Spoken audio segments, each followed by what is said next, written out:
All right, everyone, welcome back to the Daniel and Mark show brought to you by Hardcore Headstart. The last episode we did was Raising Standards, so if you haven't seen that, please go back and watch it. It was a phenomenal one, if I do say so myself. We're here with Marky. Marky's had a haircut. He's looking phenomenal, if you ask me. How you feeling? You know, can you tell this is a home job or not really? Not actually, no, I can't.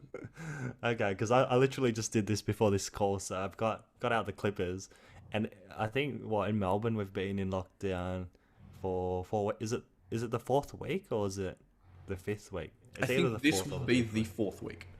We're going into the fourth Yeah, week. Yeah. yeah. So it didn't help my case that I probably should have got a haircut. I was due for a haircut just as we're going to lockdown, but I didn't get one. So now I feel like I'm 7 or 8 weeks overdue. So I just got to a point, and I just thought, hey, I'm gonna do it myself. If it's really bad, by the time we get out of lockdown, I'll just get another trim. Um, Absolutely. but Funny enough, enough. But yeah. this is also a home job. Oh really? Yeah. It's a trend now, is This is it? a home job. I think two or 3 days ago, I decided, nah, I'm shaving the sides. It's just, it didn't look good. It was just like a mini afro. It's not great. Yeah. So I started shaving the sides, but I'm not proficient at it. Like I'm really not good at it. So I did it, and I fucked up a little bit back here. So I messaged Dylan. I was like, hey, can you come and give me a hand? Because actually, I messaged him, hey, have you got 30 seconds to come give me a hand real quick? I knew it was not a 30-second job. I knew I'd fucked up. I'll be honest with you. He walks in. The first thing he says, he goes, what did you do? First of all, because he knows me. And then second of all, he starts laughing. I'm like, fuck, I thought I did an alright job. So he's fixed it all up and he's made me look nice and cute again. So Yeah. happy days. My I, home job's away. from the couple times that I've done my hair with the clippers, I've just learned, you just kind of try to do it like 80-90%, and then you just get a friend in to just like get all the bits that you've missed like I completely. reckon. Absolutely. It's the way to go. It's the bloody way to go. We were we were talking just before the podcast, and I told you, hey, don't tell me. I want to hear it all about it on the potty because I think this is a very valuable topic for a lot of people. You just said you Yeah. cut your social media down to 10 minutes a day. Yeah, so I noticed that I suppose both on Android and Apple these days you can go into your app and quickly find out which apps are your top used apps. And I suppose like if you're on social media a lot, it probably looks like TikTok at the top, and then Instagram, followed by maybe like YouTube or like Google Chrome in my case, because every 2 seconds when a question comes up, I just type it into Google, like, 'cause Yeah. I'm just a curious motherfucker like Yeah. that. That's the best. That's the best characteristic. How do I spread my toes? Like, What? nah, but look. Coming back to the topic of why I've cut back my social media. So I noticed that I was using probably Instagram about an hour and a half to 2 hours on a Monday, and then every other day about an hour and a half. And to me, that just seemed like too much time, because over the span, because you can change the setting to be 7 days, right? So you got 7 days, and you've got your top three apps between YouTube, Instagram, and what was it? And TikTok. I think I was spending about like 40 hours, and I thought to myself, shit, like most people work 100-hour weeks. That's like a third. That's like a third of, you know what I mean? Like Yeah. time that could be spent doing something else. So I really wanted to trim that back, and so me and Jenny sort of as a bit of a laugh, we looked at both of our stats, and we've reduced hers to like 30 or 40 minutes and mine to like 15 or 20 minutes. Mm. And it's not going to be like a forever thing, right? But the idea is to just trim back and see how, if it forces, most interesting thing is it forces you to consider, all right, I've got 10 minutes, whose stories am I actually going to look at? Because you can't look at all of them, right? And then the other side is you want to post your own stories, and then reply to comments. So like for example, yesterday it was your birthday, right? By the way, happy birthday. Cheers, boys. I'm an old 24 now. So 24 milestones. yeah, cheers. All the boys let me know that I'm need a walking stick and all that kind of stuff. So that's good. Love that. How does it feel to be 24?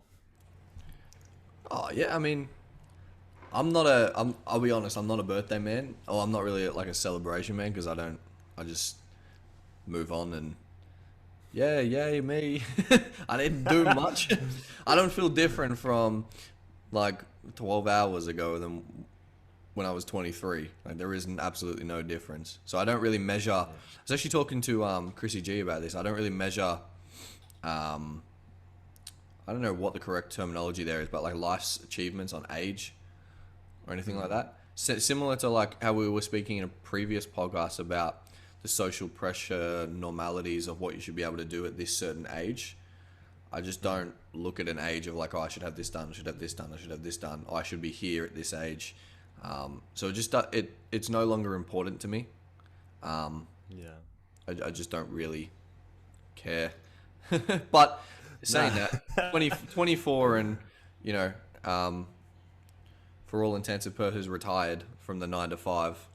Pretty, pretty happy. So I read something interesting, right? So like, you know how a lot of uh, I think most people will use milestones in time, say like New Year's Day as a, hey, this is the old me, this is the new me, or like what I didn't achieve last year, I want to achieve this year. I'm going to start, from that milestone. But there's also this idea that a lot of people actually remember their previous birthdays, or like say the first day of spring, and you reference that as a point of like, what was I doing at my birthday last year, if that makes mm, sense. yeah, So it can almost be like, hey, I set out to do these things, or there's still these things I want to work on, and when I turn 24, I'm gonna sort of look back at that time, and sort of reference and see like, hey, how far have I come the following year, looking back at the previous year. I'm not yeah, saying like, no comment on whether it's healthy or not, but like, I think it was just like an interesting article. yeah, for sure. No, no, I Yeah. agree. I actually have an Mm. interesting question. Do you have any habits around like or something that you do every single like birthday? So for me, I'll preface every single birthday for the longest I can remember. I have like thrown out like my wardrobe, everything like that I can imagine. Like I try and be like as minimal as possible. I just don't like a lot of possessions for some reason. I just don't have a lot of things. I like seeing nothing. I like it really bare. um, which this Marie, Marie, you get Marie Kondo and like Matt Diavella on your shoulder, just going, "Hey, minimalism, minimalism." Like, pretty much. I just like everything in its place and just not a lot of stuff. But I just clean everything out. And I do that every birthday. I was wondering if that's weird or if you do anything similar to that. I think so. I've been told interestingly, like you brought that up, and I think you're not alone in that. Whether I mean, you're obviously aware of it. Some people probably do things without even sort of, without actually processing or being intentional with the change, right? But they just happen to do things Mm. like certain times of the year. And like full disclosure, like I sort of like, there was years where I'd go through like tough times, like mentally, like there'd be sort of like periods in the year where I'd kind of get into these habits or these routines where like I'd suddenly go really hard into a habit, or like I'd try to sort of change my life, or I'd sort of, get really driven and ambitious. And Jenny said she notices there's certain periods in the year where it's like around my birthday, or like the end of the year or our anniversary, and she notices that I'll either like gravitate towards being really ambitious, or start like viewing life very negatively, almost like in a self-deprecating way, like you haven't achieved enough, you need to do more, and like, in a like an unhealthy sort of manner. Yeah. But I think definitely like around my birthday, I probably like do a bit of cleaning up like you, but probably more so around like looking at like goals, or like what I sort of want to do. Like it's a reminder, subconscious Mm. reminder of like, hey, you're getting older. What have you done in the last 12 months? I think. Yeah. No, I think that definitely makes sense. Yeah, that's why I kind of like the idea of not measuring things by like age. Well, it's obviously like we said, we're not going to speak about if it's healthy to look back in the previous year and be like, compare yourself. But, Yeah. I think it's necessary as well. How do you know you're improving, right? Yeah. Like, it doesn't have to be tangibly, like, for example, it doesn't have to be, like you, I don't know. For me, like, a massive step is leaving, like, last birthday, I had a job. Now I don't have a job this birthday. So it's like, okay, that's a really, really big step, but it's not the important bit. What the important bit to me is the amount of work I did previous to be able to get myself to that step. That's really interesting. What I'd really want to know is, so you've turned 24. What do you see changing in your life between now and your next birthday? As in tangibly or Just, like, I suppose, based on what is changing in your life at the moment, like whether it's picking up a new habit or whether you're sort of focusing where your priorities lie, where do you see like things potentially changing, like next birthday? Like, so if you've just mentioned an example, you had a job on your 23rd birthday, now at your 24th birthday you don't have a job. That's just one example, and like a fairly extreme one. But do you see like any sort of other potential things that has become like, has gone to the top of your priority that you feel like might result in something where you look back and go, oh, I hadn't quite got there at 24. At 25 I feel like I've achieved, or I've moved closer towards a goal? yeah, I think it's everything in my life at the moment. Well, a few things are in there, like their starting stages, like Hardcore Headstart's in its starting stage. I'd say kind of the fitness journey I'm on at the moment is in the starting stage. Relatively healthy for a decent amount for all my life, but really going, harder at it, paying more attention to it. It's in the starting phase. So I'd say a few things like that where I just want to become a little bit more experienced and just progress every day. Like I want Hardcore to move through its phases. I want us in this podcast to move through its phases wherever that goes. It's more of just be better at what I'm doing, I guess. Yeah. So it's No. yeah. Yeah. No, I think it's well put. I mean, like on the topic of the podcast, a year from now we would have had another 52 podcasts released. So. Yeah. So like to me that's an exciting kind of representation of where our skills get. Yeah. Like if our skills can improve, like how many podcasts have we done so far? What, maybe 10? I'd say we're getting closer to a dozen, I think. Around a dozen. So it's like from where we were at 0 podcasts to now 12 is, in my opinion, a majorly different. Yeah.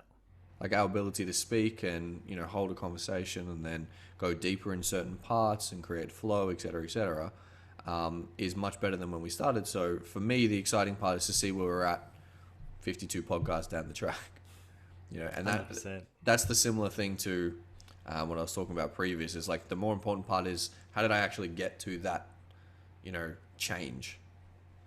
And if you do that, you eventually get change. But yeah, the big things, like tangible things, like people will be like, oh my God, that's a crazy one. I know it's more of just more of the same and more of what I'm doing. Yeah.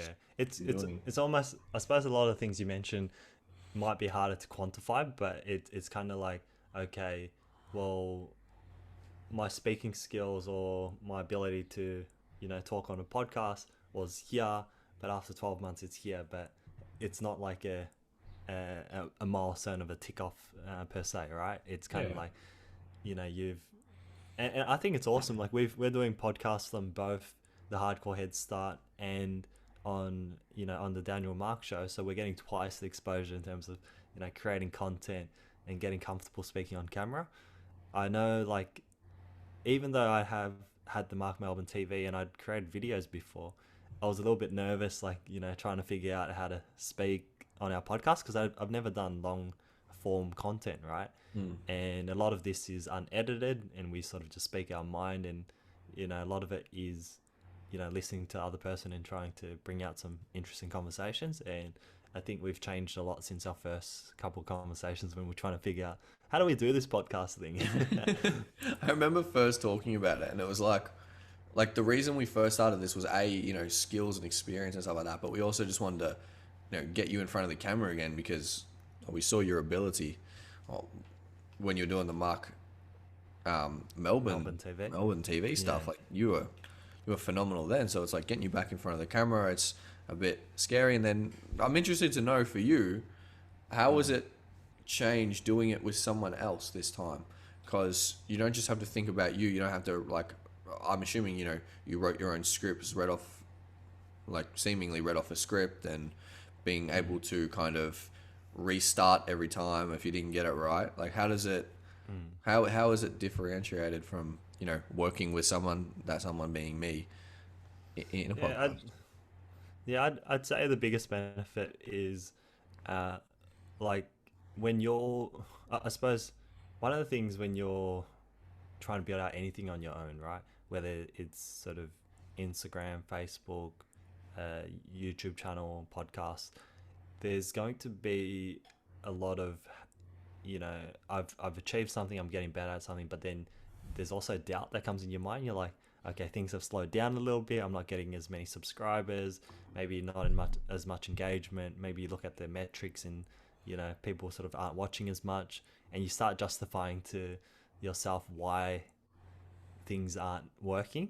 And like maybe there's that sort of doubt. But when you do it with somebody else, there's this accountability, and whether you've got motivation to do it or not that week, you will do it because you've got accountability to somebody else. But it also makes it more fun because you're not wearing the weight of the a lot of the editing, the post production stuff, a lot of the titles, thumbnails, actual process of editing the videos and having them uploaded onto Anchor and Spotify and YouTube. As like it takes a bit of time, doesn't it? Yeah. Oh, absolutely. It takes probably anywhere between ours is not heavily edited, and a lot of it is just, now that we've created templates for a few things, it's all right, but it probably takes 5 to 6 hours across. Yeah, easily. And like there's sort of posting, and that's like lightly edited. If we went into sort of like constantly sort of cutting up like B-roll clips and all sorts of like vlog related stuff, that would take a long time. So you kind of appreciate how much effort goes into those content creators who make YouTube a full-time thing. Yeah, man. Oh, that is a task, man. So here's an interesting point from throughout the week. Sam, for the Hanging with Hardcore podcast and the Inside Hardcore, Sam has been doing a phenomenal job. He's been doing all of the work. So everything you've seen on YouTube up until now, Sama has grinded his ass off to get all of that out. He's been doing such a great job. His skills from where he were to where he is now is amazing. His creativity is incredible, right? He's been doing all of that himself. But he came to us throughout the week, and we decided that we're going to create a workflow to separate some of the hours that he's putting in, and someone else will take a certain amount of those hours, right? And similar to what you're saying, it's like in a startup or anything you're really kind of working towards, that's the benefit of having a team. Is like you can push yourself to a certain place, and then you can lean back on your friends or the people you're working with, I should say, and hey guys, I'm putting this much in. Before I start getting frustrated and resenting the amount of work I'm doing, can we work through a workflow to be able to create a system here that works for everyone? And Sam, he did a phenomenal job of letting us all creating the workflow with us, and teaching us where to go and how to go through things, and et cetera, et cetera. And now, I mean, this is the first week we're doing it, but I'd say it's working a little bit better, and everyone seems Sam seems a little bit less stressed because he's not having to focus on everything himself, which that's the benefit of having a team, right? Yeah, 100%. Well, having like sharing the work between the team members also means that you've got everyone equally invested into the work, so that there's you sort of play you typically when you start, you'll play to people's strengths, So, if you're good at something, that person will just put their hand up just to get it done. But then when you're able to share around workload and, everyone has a basic foundational understanding of how the process is done and like all the things that are needed in order to make the content actually possible, the video editing, the video, cutting the clips, uploading. And a lot of it isn't that complicated, but it's time consuming and somewhat mundane even for a content creator, right? So I think you're right. Like sharing the work around just means that everyone gets a bit of exposure and appreciation for what needs to go into it, but also being able to help somebody if they need to, and they don't always necessarily need the help, but it means that you're sort of all working on the same goals, and you guys are sort of transparent on where things are sort of maybe taking a toll on someone, or where it's kind of like where someone wants to help but they don't know how. Yeah, and I think like what we've been able to do is create an environment here where it's that kind of, hey, let's work on a workflow to create kind of equal amount of hours put into something. We've been able to create the environment where that lack of ego conversation is easy to have. Yeah. And I think like a lot of times you see a startup, if they always say don't work with your friends, et cetera, but we've been to, the boys at Hardcore, including you, we've been through a journey for, it's all different lengths, but Dylan started 9 years ago, right? Yeah. So we've been working for that long together. It's like you put in so much work on similar topics and learn from the best and learn about a lot of things. It actually helps you understand that there are answers out there.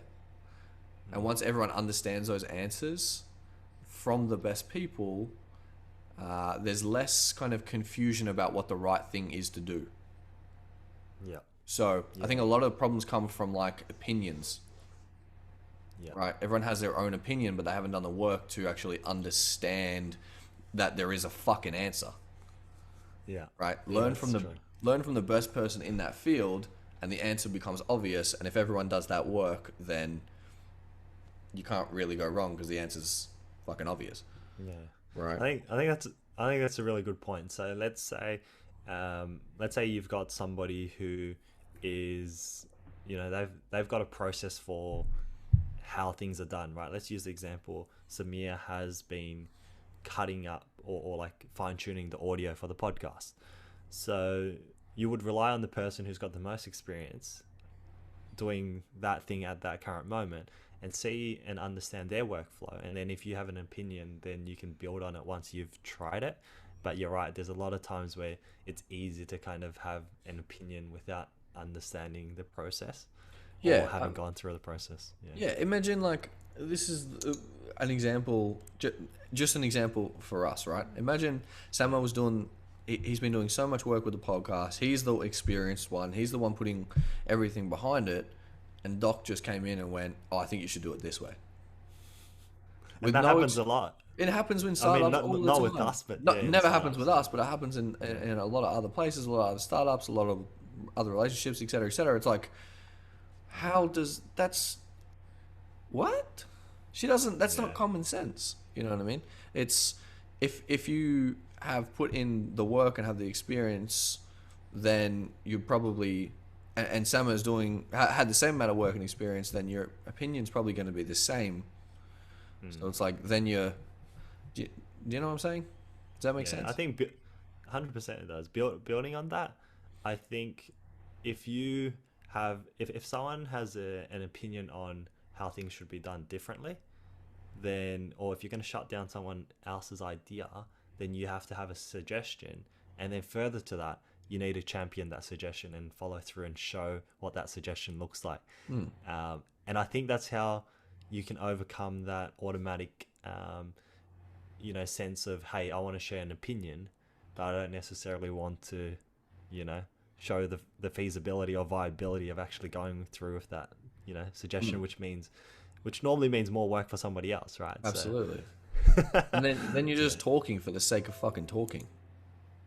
Yeah, 100%. It's like, how is that beneficial to anyone, And I think something that is so fantastic we've been able to do is that we've, through our development, through hardcore, if we went through the actual hardcore uni, is we learnt from the best and we learnt all like kind of similar stuff, which means when it comes to like basic, I might be repeating myself here, but I want to make sure people understand this, is when it comes to like, you know, high level or really basic ideas, the answers are already there. So there's no opinions needed. It's just that's the answer. Sweet. Yep, let's go. We all work together. We all know the answer. We all understand it because, you know, we just get it done. And when it comes to something new that none of us have ever learned, if you put the time in, learn from the best, understand it, then, you know, you have authority over that, right? If someone else puts the time in and learns and comes up with a different conclusion, then you discuss, and then you come up with whatever you think, you know, the team thinks works best, right? But a lot of people just share their opinion without actually putting the work, the time in, and they learn from, you know, well, sometimes they learn from no one, you know, or they learn from someone who's, you know, a B class or a C class kind of person. And it's like, you need to make sure your opinion's backed by something fucking tangible like knowledge, for Christ's sake. Anyway. Yeah, I wholeheartedly agree. And I think what you said kind of like somewhat relates to the idea of like high standards as well. Like, and I listened back to the short clip where you talked about, you know, sort of having your highest standards, your standards as high as possible, right? And if you're going to have an opinion, then I think you have to be able to do what you're suggesting at a higher standard than what's already currently being done, if that sort of makes sense. Do you want to sort of speak on that again? Like, what's your sort of take on like setting your standards or like where your standards should be? Yeah. Standards, my personal standards, right, is always, first of all, ever improving. Because, first of all, they're always ever improving. And B, I'm never 100% perfect every single time. It's not possible. I'm a human being. I fuck up. I make mistakes. It's simple. Third, I just simply try and be the best version and try to, you know, actually say, do what I say every single time. Yeah. Right. Which means my standards are here. I try and reach these as many times as possible. Sometimes I fall short. Most times I don't. And I think that can be, you know, brought through in, everything you do. You know, from a good example we use here is the detail cleaning. You know, detail cleaning, you can very simply, if you just got up there, you know, clean the bench, majority of like D class people will just wipe the bench like this, right? To have your standards higher means scrub that bitch. Make that shit is 10 times better than when you first saw it. Leave it better than it started. Stuff like that. So, yeah, I think. Look, I've seen the reason why I bring it up is since our last podcast with Johnny Boy, I've noticed, like, I don't know if I'm imagining it, but like I feel like, you know, that's inspired a lot of the guys, and like or maybe it's just a changes coming like between like us within Hardcore Headstart. I feel like everyone's kind of, you know, getting up a bit earlier, everyone's kind of doing a bit more physical work, everyone's kind of setting the standard higher because we're talking about standards, and it's this kind of being what you're talking about. And I've personally noticed with you, right? And I'm sure a lot of these habits you've already created over in time, but things like, you know, you're looking for ways to improve stuff. So for like example, on Instagram, you've got the link tree, and then you've got, you know, your appointments at 7, 8, 9, 10 for people who want to sort of book in and talk to you about investing. And that's a pretty high standard, right? Like, you're getting up earlier, you're offering these sessions, but you're also making people value their time because they have to be a little bit uncomfortable to get up early and, you know, commit to sort of learning as well. Yeah, absolutely. And I think the physical side, you've been doing more runs. Yeah. Do you want to sort of talk about that a bit, maybe? Yeah, I mean, you're not crazy. Like, the matter of the fact is that Johnny Boy, you listen to that podcast, he gives you a kick in the ass. I'm not less of a man to be able to admit that, you know. Maybe I felt like I was slacking a little bit. I don't know what it was, but the minute I listened to that, well, I was actually talking to Johnny Boy, and we also did our podcast plus the Hardcore podcast with Johnny. That's coming out soon. Oh, we're dropping it next Sunday, so that's fine. It'll already out. The Hardcore, it'll already out. Yeah. It's a kick in the ass, man. And there's something that sticks with me that we said in the Hardcore podcast with Johnny is Johnny Boy scares us. Yeah. Simple. I'm man enough to admit the fact that he scares us. His standards are so damn high, especially physically and mentally speaking as well. He is a savage, right? He's an Aussie Goggins, real life accessible Goggins to us. Absolutely.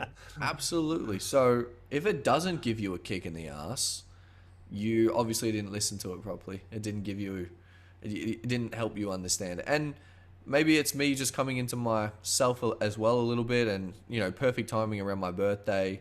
Like I said, age is not just something, not a metric I really try and live by, but there are those, I'm now 24, let's get going again. That always happens, what we were speaking before. So it's perfect amount of events. And shit, I tell you what, I honestly, I don't think I've been motivated this much since like the grind, since like working like ridiculous amount of hours, just pouring sweat and tears into it. I haven't been this motivated since that podcast. So yeah, I'm feeling good, man. I'm feeling amazing. But yeah, the runs, I've only been doing 4K, and we've said on this podcast I've done a 20K, right? So it's not that impressive, but 4K every day. Not necessarily trying to beat my own personal time, just trying to make sure I get the reps in. I want to put the kilometers in the legs. Eventually I'll start a habit now. Eventually I'll start working on a metric of time, and trying to beat that. But I'm currently running a 4K in like, I think my best time's like 5:14 as an average kilometer. Yeah, miles per minute. Yeah, kilometers per minute. So it's it's good. It sucks. I don't really enjoy it. I'll be honest with you. I'm not a fan. Well, you know what? Look, to touch on that, I think while it's really impressive to go, all right, I'm gonna fucking smash out 20 Ks, right? I suppose another goal would be like, I'm gonna do 3 Ks, which is roughly like 20 minutes or 15 minutes or whatever, right? And you do that every single day for 365 days. Like, they're different things. They're both equally impressive, but one requires patience, discipline, and sort of doing it when you don't have motivation either. Yeah. So different type of goals, right? Yeah, I agree. Like yesterday, obviously it was a birthday. We ate like shit last night. Well, we didn't eat crazy. We ate Nando's and cake and stuff like that. And like I slept in a little bit this morning, just because that kind of big gluttonous meal made me tired. So I got How up. bad is it when you've been eating healthy? It's usually not a problem, but if you've been eating clean and then you have one big meal. Yeah, but I knew I'm not running tomorrow because I'm gonna go and I've got stuff to do today that's gonna wear me out, and I'm gonna be up relatively later, so I'm not running tomorrow, which means I had to make sure I get my run in today, do a little bit of recovery, get a decent amount of work in, because if you're giving yourself that day off, then you got to make sure you get it in, even if it's just you ate a little bit worse. That's not really a reason. I spoke about on my Instagram stories today of a story with David Goggins where he's running down the street just as he normally does, shirt off, ripped, shredded, and it's thunderstorms, basically lightning. There's no one else in the world who would think about running on that day, right? Yeah. And this car drives past him, drives past him, doesn't stop, does a circle of the block, drives past him again, but this time rolls down the window and screams out to him. He goes, "Dude, what are you doing out here?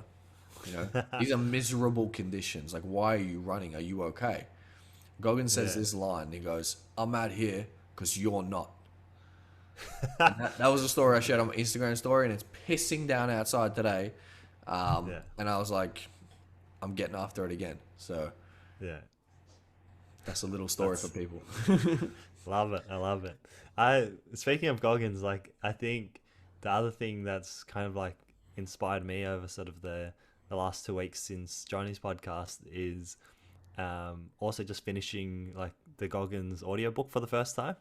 Oh yeah, can't So hurt me. can't hurt me.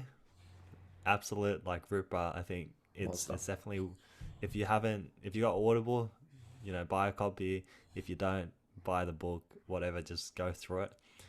I think one thing I do really like about the Audible that's probably not mentioned or I haven't heard yet is there's the narrating, but then there's also David Goggins giving his thoughts, the commentary afterwards about, you know, that particular section, which is Yeah. really interesting way to do things. That's a very unique type of book. I haven't heard a book done like that before as well. And like imagine Audiobook. imagine that with the invented wisdom, was it investing wisdom or Invented Wonder by Jeff Bezos. invented wonder? Yeah, imagine that. Like that would be cool. Phenomenal. So do you want to let the guys know what that is about? Like Yeah. Inventing Wonder is a book by Jeff Bezos. It's a collective writing of all of his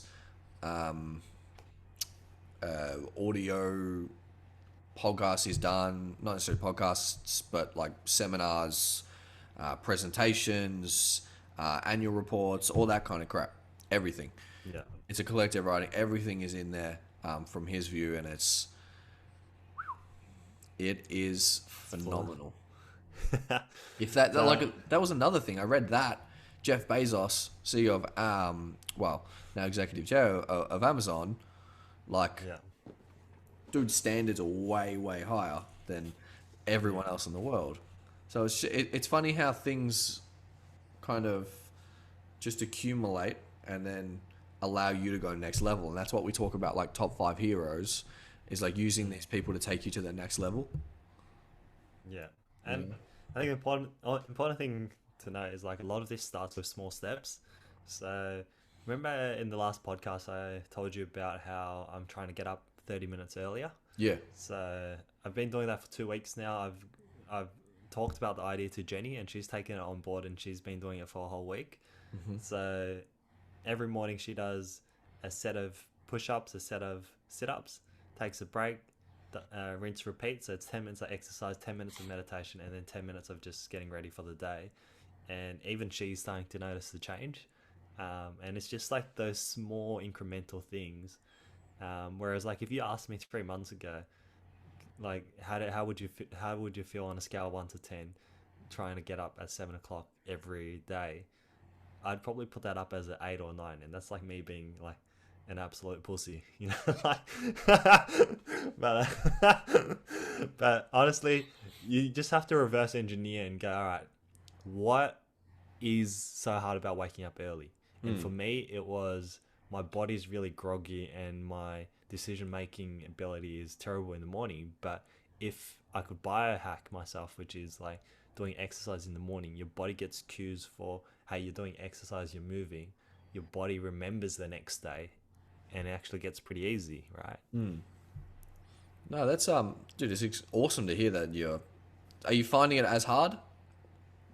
It's Pretty easy now, like Yeah. really easy. Yeah, I mean it's 2 weeks. I'd say like another 2 weeks of it, and it will just be sort of like, you know, sort of second nature. But yeah, massive game changer when you get your heart racing straight away, and then you know you sort of relax, and you know you've got time to sort of make like I've been doing hot water lemon tea like straight away first thing in the morning on an empty stomach, and you know usually I have an extra half an hour to go for a walk as well. So by the time I start my day, I actually feel good now compared to sort of going through Rushing. the day until like 11 o'clock. Yeah, and Yeah. then sort of still feeling groggy, you know. Yeah, So yeah. No, Like, dude, imagine if more people just started, right? Imagine you thought, I don't really want to do this, etc., and another 2 weeks, like we're at this position now, 2 weeks have gone past, you still didn't do anything, you still feel groggy. Like you've made a decent change in your life where now things are becoming easier, you're getting more time back, which means you can put more work in, get to a next level even faster, you know? And I'm not sure if it's your plan to work backwards to like 6 a.m. or something like that Yeah. eventually, if that's your plan. But like you get What were you waking up at 7:30, 8 o'clock? Before this, or Yeah, before this. maybe like 8:45 sometimes. 8:45. Right. So you already get, an hour Extra and hour. 45 minutes or an Yeah. hour back in your day now. If you can continuously take those small steps and work backwards, you get an extra 2 to 3 hours in your day. Yeah. Two to Well, three hours of work is a lot of fucking value you can put in. there's a big flow-on effect too, because I'm not. I'm excited about going to bed now. Mm. Instead of trying to, a few months ago I was sitting there trying to squeeze out like as much social time, as much like, YouTube, watch another clip, try to look at a few more charts, Yeah. read Twitter or whatever, and that would, roll over. But now I start the routine for the morning early. It means that I'm tired at night, and I'm not trying to get things done in the evening. I'm using that time as space to get ready for bed. Yeah.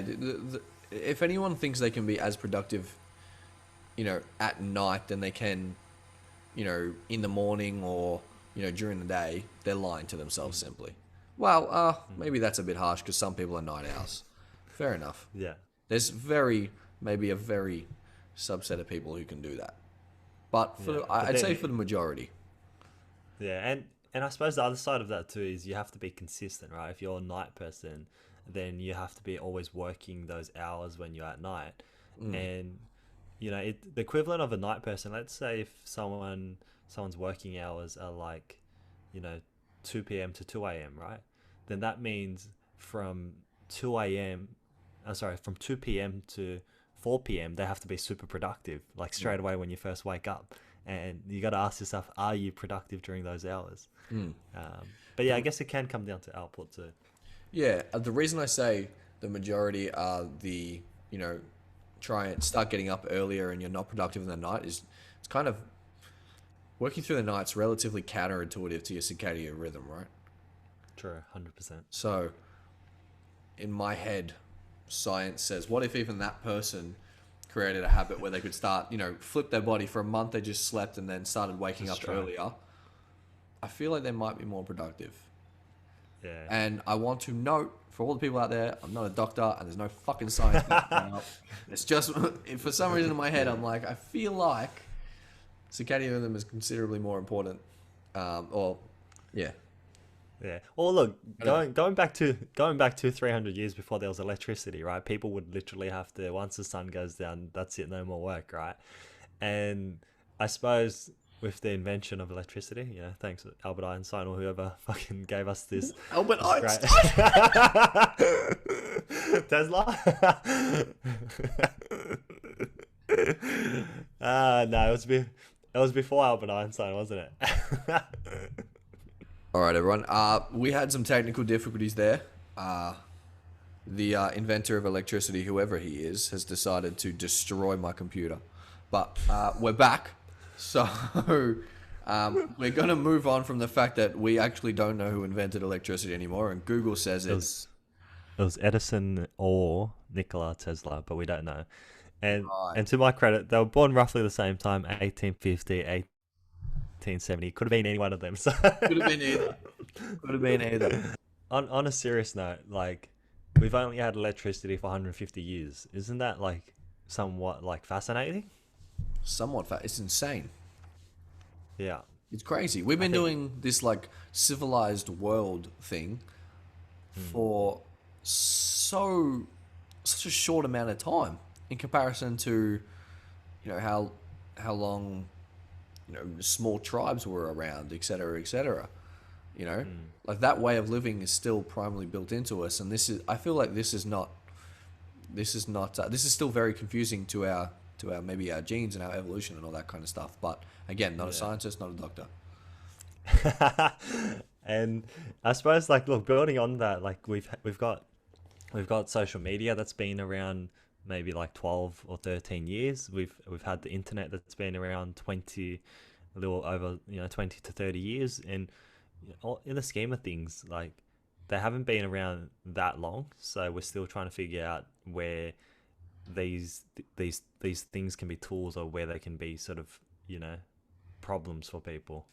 So Yeah, I think people are trying to do that on a business level, and people are trying to do it personally as well, right? Like, yeah, tying it back into like your social media use, and something I struggled with previously with social media use as well, is, people are trying to, well, the phone itself is a tool. Something I'm really big on helping people understand is this thing is amazing. It's beautiful. If people knew how to use it efficiently, they can do a lot of good things, but, we're still trying to work out whether to use it for a tool or whether to use it just for entertainment. Same as businesses. They're trying to best optimize it for entertainment or business, right? Can I share with you an example of where technology, the intersect of where it's useful and where it's not useful is for me? So like, Please. an example is looking up, for example, who created electricity, like just then, right? Being able to Google that and find that piece of information so you understand, that fact, right? But where it's not useful is like, for example, this morning I had an email direct marketing thing from JB Hi-Fi saying, hey, look at these scales, they're on sale, whatever, right? And the thing that got me was it shows body mass and body fat and whatever. So then I started looking into the warrants of this and whether it's got any sort of validity in it and if it's accurate and whatnot. But then I spent an hour almost just looking up the product and whether it was good or not and people's opinions on it. And after the hour, I was just like, dude, I've just ruined like my morning. Like, why am I even on this? Like, that's an example of where I get undone by technology sometimes. So Yeah. depends on your personality too. Yeah. I think the ability to do that though is great. Right. To be able to actually research that thing. But yeah, I mean, there's always that question of like those ads, and I'm sure you'd understand this because you work on the field. Those ads are so well targeted. Like you getting up early, starting your kind of like more health journey, I guarantee you it's also very, very targeted towards that somehow. Yeah. It's interesting. It's interesting, but it works. And the world we live in, it runs on who can market the best, who can Well, extract. I think like time is a big commodity, and like you just need to sort of be aware of where your time's actually going, and until you actually measure it, sometimes you don't have that awareness. And I think that's why, going back to what I said at the start of the video, having the ability to track your phone usage and which apps you're using and the percentage and the actual time over 7 days, it's like the same as you tracking the kilometers that you're putting in on your runs. Yeah. So I think that's a powerful change, and Yeah. it's only a feature I've noticed in the last 2 years. I feel like I didn't really see that feature on iPhones or on Android. No, you're right. I haven't noticed it previous to probably the last couple of years. Yeah. But yeah, no, people don't look long term enough to realize that. Well, everyone, when you ask them the question, knows that time is not infinite and your time is up eventually. But no one really kind of puts in the correct action that corresponds with that, right? Yeah, and I think that reminded me of Goggins when he goes. I think it was Goggins. He goes like at the as you're sort of going into heaven, and God looks at your expectations of like, did you achieve what you were meant to achieve, and this could have been you, but you actually just you fell short of it, right?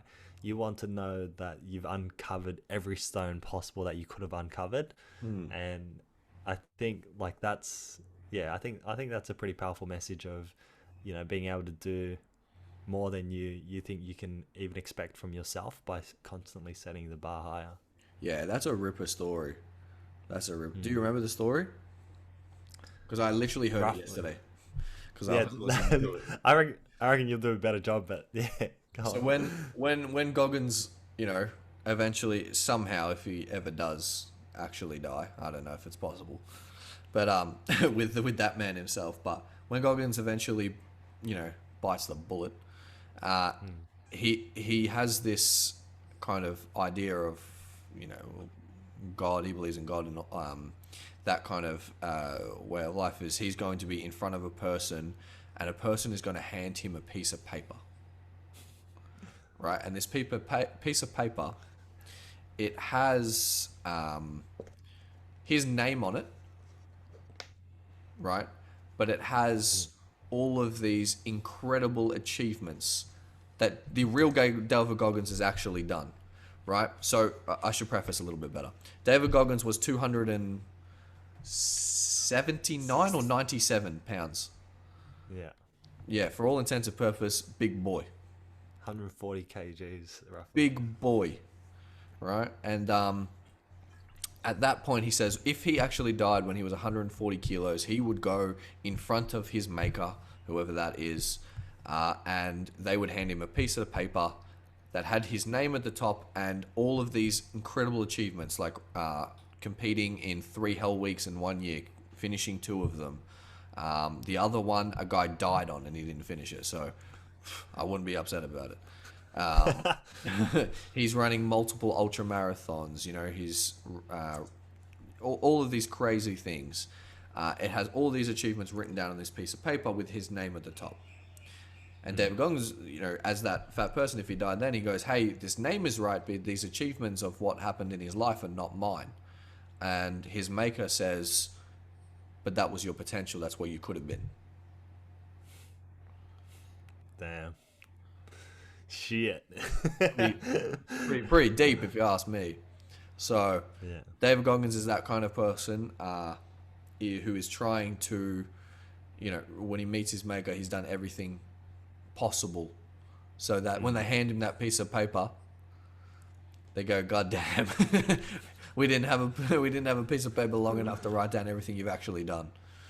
I think there's a little chicken tongue after that. He goes, you know, so, you know, are you in heaven or are you in, like, are you really in heaven then? Like, after. Yeah. Absolutely. But it's a powerful message, and it can apply to anyone, like, regardless of where where you stand with religion and whether you believe or you don't believe, where your faith is. I think you can imagine yourself at the end of your life, and if somebody, you know, was able to show you what you could have been versus what you actually achieved, would you have a life of, would you be regretful at that point? And what if you could change that now, you know, with that sort of mentality? Yeah, and bringing like all of this stuff is full circle, as we were talking about, you know, for yourself, you've been able to last 2 weeks to, you know, just small things, wake up half an hour earlier. If you didn't do that, you didn't start that, you wouldn't be in the position you are now, and you wouldn't be in the position to progress through that. Yeah. Right. And the other thing we've done too is, like Jenny's done 6 runs this past week. That's phenomenal. So it's insane, right? And like, to her credit, you know, she's really been patient with it, because it's quite a big change for her, right? Like, we were sort of doing boxing, but it's using different muscles, and we're doing it every single day. And, you know, when I said we're going to run for 5 days, or like, so we only planned to do 5, but we did 6. She wasn't comfortable with that idea, right, when I first said it. But as I said to her, and I explained to her that we're going to build up to it, but then build down, right? And we're going to do this each week. The intensity builds up, where Thursday is our most difficult day in the entire week. Like, we make it like extra difficult, and then it starts winding down to the Saturday. And Saturday is almost like an active recovery day, and then a Sunday is a full rest day. We don't do anything. So what Monday are you actually doing? Like, distance wise, or like? Oh yeah, like how are you building up and how are you building down? Yeah. So on a Monday, we're pretty much at 70% workout. So we'll go for about a 4 or 5 kilometer run, come back, do boxing, and that would be a Monday. On a Tuesday, we're building up to 80%. So we're basically doing a jog, again, about 5 to 6 kilometers. We come back, we do boxing, but then we also do high intensity interval training. So that's like jump squats, burpees, push-ups, and like that sort of 45 seconds on, 20 seconds off, but you keep doing that, and then it really gets your heart rate up. Yep. So we'll do that, and then on a Wednesday, it will be back down to 70%. So we're sort of dropping the intensity again.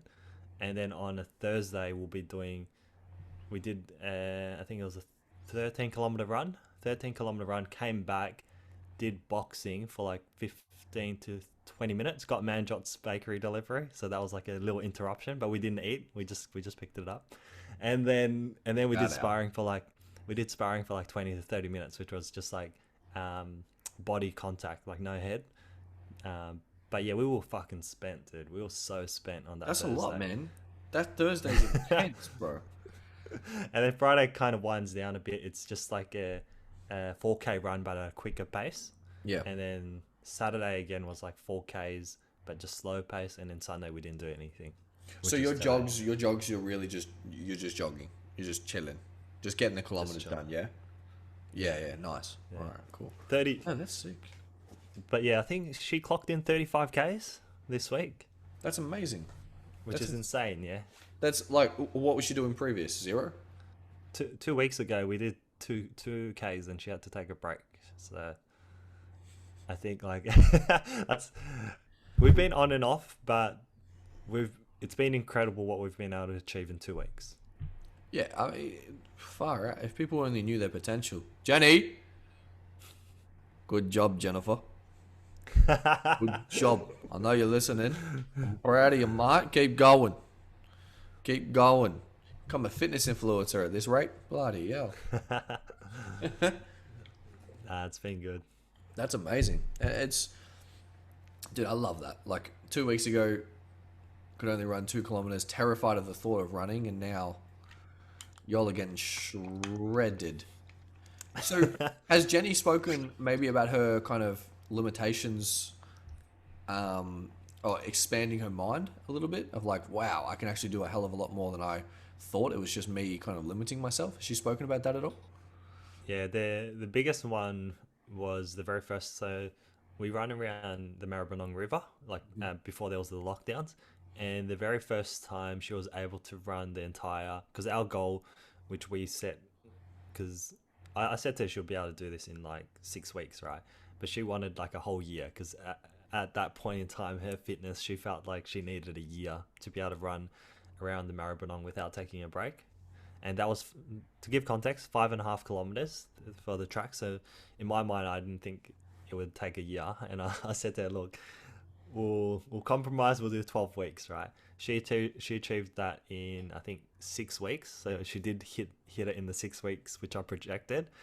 And then the following week we did 2 laps, dude. And I asked her, do you think your fitness doubled since the week before? And that's when like her mind kind of realized, all right, there's a lot of self-imposed sort of limitations on what she can actually do. But one thing I'm obsessed with now is anyone I'm working with who has their bar a bit too low, and I think they've got more potential. I literally say, how far do you think you can go? And then I make them go just a little bit further than that. And then Every I'm time. like, you've just cracked it. All right, well, when you do that a few times, build up their confidence, and then you set the real fucking goals, right? Yeah, absolutely. And That's people where you start start. thinking some crazy shit. They're like, I can do everything and anything, and then that's when you get them. I mean, That's I think that's where Johnny sort of started, right? Like he would have had these sort of goals just a little bit further, but he's like bars so high now. Yeah, And well, he always takes it to the extreme. Yeah, exactly. When I started these running, bloody Johnny Boy messaged me. He goes, "Mate, you're doing all right. Good job. I started doing this as well. Great work." I was like, "Fuck, Johnny, leave me alone, bro." There's only one person that couldn't have messaged me. Is like made me feel like a bitch. It was Johnny Boy. He's like, "Oh, you're doing a great job, man." I was like, "Fuck, man, come on."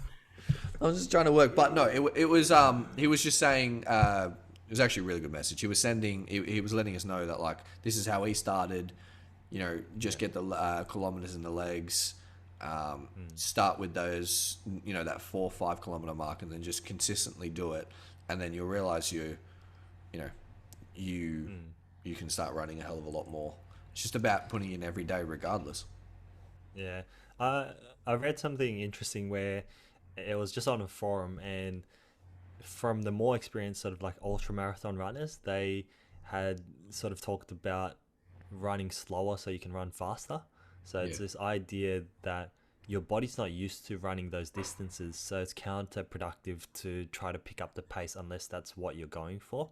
Yeah. So unless you're only ever going to run 5Ks and you want to build up that time, then you should be taking a slower pace and going further and like just getting those reps in and doing them more regularly, so your body and all of the sort of, small muscle groups, the stabilizer muscles, everything around your ankles, knees, hips, all catches up. Yeah. No one knows what it feels like to just run for 2.5 hours. You do. Well, yeah. But everyone for some reason they just think, this is not this is a serious thing. Every time you hear a marathon, in your head, does that feel unachievable? 100%. 100%. It does for you? All right. Maybe no. Sorry. Let me. I thought it was unachievable before I started actually regularly running. Right. So my anchor point was I once ran 10Ks in year 8, right, when I was 15. So my brain wasn't fully mature yet. And I struggled and I got that. And then that was like, okay, that's the furthest I can ever go, maybe a little bit further, right? But now that I'm regularly running, the difference, how quickly you improve makes you realize you can do 100Ks if you want to. You just need to put in the reps. Yeah, exactly. Well, I know a lot of people that I swear to you, they're like, I could do a marathon. Possible? I could do a marathon. Oh, yeah. I'm like, all right. First of all, that's, let's remove the fact of, the limitations from your mind and let's enter the conversation of a little bit of realistic views, because it needs to also be a part of it. If you believe, right, that you're zero running, you're no fitness at all, you don't work out, and you're just going to go out and run a marathon, it can be done. It absolutely can be done. But boy, you in a world of hurt. Your mind is not going to make it that far. All right? No chance. Not a hope in hell. But people have that kind of, for some reason, that ego thing of like, I can run a marathon. Because they put it through as that word marathon. They don't realize that it's 42 bloody kilometers and it would take 4 to 5 hours of running. When was the last time? You don't even work for 4 to 5 hours a day. Actually productive stuff. We're going to run? Most people can't hold their focus for 40 minutes. I know. We're going to run. You know how much focus you need to run for 5 hours? You start getting one little thought that creeps in and goes, I think I might stop. You are done. GG, man. Far out. But that's, it absolutely can be done, limitations, etc., etc. But realistically, people need to understand where they're at, be self-aware, and go, all right, maybe I'll start and build up to that and I'll get it done. Unless I've got the mind of a Johnny Boy and David Goggins and that kind of stuff. You can just go out and do it. And like, I want a message for, if you're listening to this, you're on the more, your fitness is, you're more leaning towards a person that's kind of sitting around and not really done any exercise, but you're inspired, you want to start running.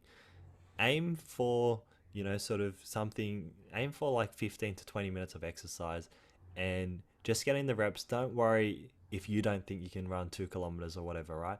You're going to initially start with the jog, break, jog, break, jog, break. Keep doing that. Get the reps in.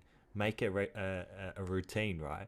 And you will get to a point where you'll be running more than you are resting, and then you'll be able to, once you achieve the 2Ks, it's just repeating that process, I think. Get that. I think 20 minutes is a good thing. Get that minimum of 20 minutes, because I think that's where the science says it's Your heart rate gets to. Yeah, you get to that point where it's actually really, really good for you, and you're et cetera, et cetera. So, but people just need to start. Get on it. Fuck, man.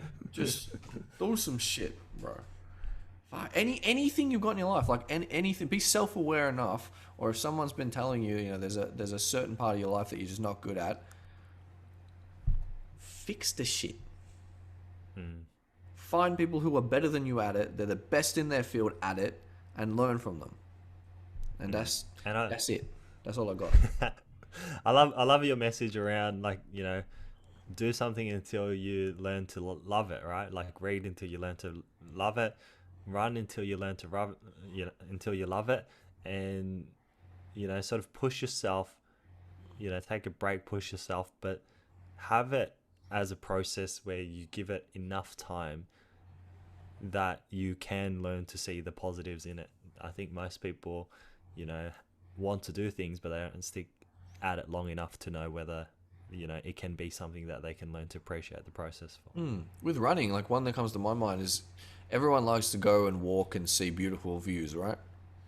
So start walking more often and go and see those beautiful views. Then you turn that into a longer walk and a much longer walk, and then you turn it into a slight jog and then a run and then et cetera, and then you're doing, you know, 20 Ks in this beautiful scenic view, and now you're shredded. So it is what it is. I think that's probably a good place to end it on. I reckon if you are like most people in Melbourne, right? You're in a lockdown. You're spending a lot of time indoors now because of the lockdowns. Get out and use that time to, you know, be active, walk, and just have more as much time as you can outdoors, so you can kind of balance out all that time spent inside, I think. Yeah, cool. As always, Marky and I don't have a plan when we start. We go wherever we want. We enjoy the conversation, and it always seems to be fun. Today we had a little bit of technical difficulties, which was unfortunate, but hopefully the editing is sufficient so it doesn't make it weird for you guys. If you make it this far, we appreciate you. Thank you. Hope it was valuable. And Marky, you got anything? Always good to be on, Doc. And yeah, thanks guys. Thanks for listening. Make sure you subscribe. You know, follow us on Spotify if that's the way you listen. And we'll be back next week, Sunday. That's it. Back her up. Back her up.